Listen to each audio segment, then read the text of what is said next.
Hoy vamos a meternos de lleno a analizar un discurso político que ha dado mucho que hablar en Internet. Se trata de una intervención de la política Pepa Millán, difundida a través del canal de YouTube Justo Recargado. Le viene mal. Tenemos que ver a un fiscal general del Estado procesado abrir el año judicial y tenemos que oírle a usted decir que eso de reunirse con un prófugo de la justicia forma parte de la normalización de la política, utilizando, por cierto, las mismas palabras que usaron en su momento para meternos a los etarras en las instituciones. Y con todo esto, usted se atreve a salir, a amenazar a los españoles diciendo que en el año 2027 el dilema será socialdemocracia o barbarie. No han entendido ustedes absolutamente nada. El dilema en 2027, si quiere, Sánchez, será elegir entre una justicia independiente o su corrupción, entre el pan para las familias o la miseria que ustedes han traído, entre servicios públicos de calidad o el caos al que nos quiere acostumbrar su compañero. Vamos a desgranar sus argumentos principales, su estrategia retórica y, sobre todo, el mensaje de fondo. Empezamos. Bueno, el discurso arranca ya fuerte, planteando una elección sin medias tintas. Esta frase de Pepa Millán, ojo, no es una simple declaración, es en realidad la columna vertebral de toda su intervención.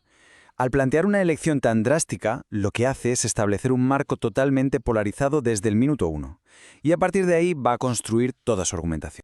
Entramos en la primera parte, y aquí la estrategia es muy clara. La dicotomía. ¿Y en qué consiste? Pues en eliminar los grises, en presentar el debate político como si solo hubiera dos opciones y además totalmente opuestas, o una cosa o la otra. Fijaos, aquí se ve perfectamente cómo se enfrenta a un lema que ella atribuye al gobierno, socialdemocracia o barbarie. Y la respuesta no es un contraargumento superelaborado, no. Son una serie de contralemas igual de tajantes. Al final, esto es una batalla discursiva para ver quién impone su marco, quién define la realidad. Y toda esta línea de argumentación llega a su punto álgido aquí, con la acusación más seria de todas.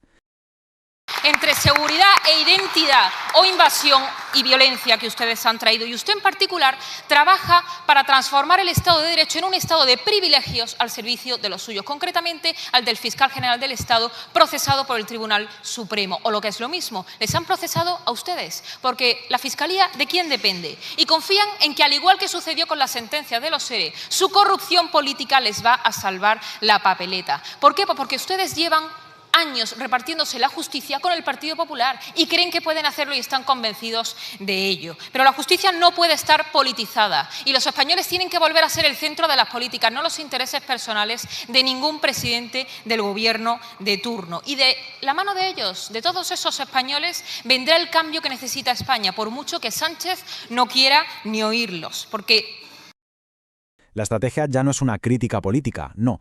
Es que se está equiparando directamente al gobierno con una organización criminal. Se borra por completo cualquier matiz para presentar un escenario de confrontación absoluta. Vale. Una vez que se ha plantado ese escenario de España o mafia, el discurso cambia de marcha.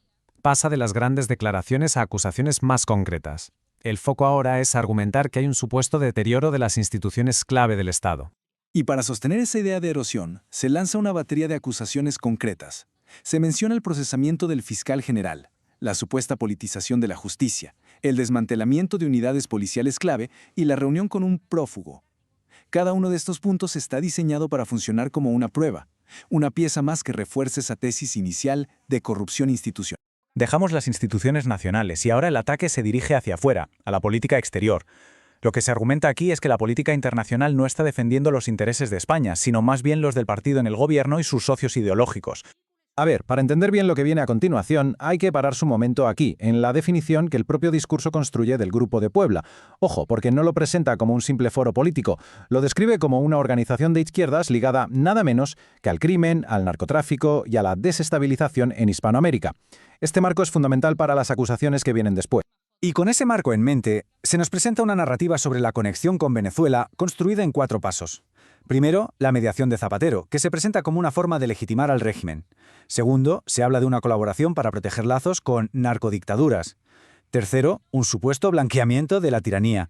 Y el remate final, la acusación de que el gobierno y sus socios obtuvieron un beneficio directo de esta relación. Pero la cosa no acaba en Venezuela, ni mucho menos. La crítica se amplía. Se menciona también el supuesto aislamiento en Oriente Medio, el cambio de postura sobre el Sáhara y la desprotección de la industria nacional. Y todo esto se agrupa bajo una conclusión muy contundente: incompetencia estratégica al servicio del partido. Y bueno, llegamos a la traca final. a la que es probablemente la acusación más grave de todo el discurso. La idea que se plantea ahora es que las acciones del gobierno no son errores aislados, sino que forman parte de un plan muy deliberado, con un objetivo final muy concreto. Y ese objetivo es este: la afirmación de que la meta última es importar e instaurar en España el modelo político venezolano.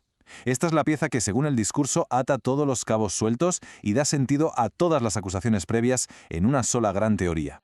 Pero, ¿cómo sería exactamente ese modelo? Pues el discurso lo dibuja con estas características: represión y miedo, propaganda estatal, destrucción de las instituciones, inexistencia de separación de poderes y unas leyes que se convierten literalmente en papel mojado para proteger a la clase política. Se argumenta que estos rasgos ya estarían empezando a verse en España.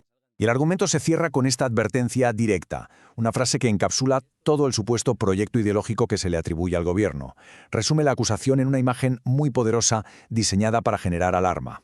Claro que todo este discurso no flota en el aire. Es fundamental entender el contexto en el que se difunde. El canal que lo amplifica, justo recargado, lo enmarca como la verdad suprimida. Y esto crea una segunda narrativa por encima de la primera, la idea de que este es un mensaje que los grandes medios de comunicación ocultan y que solo se puede encontrar en plataformas alternativas, dándole así un aura de revelación.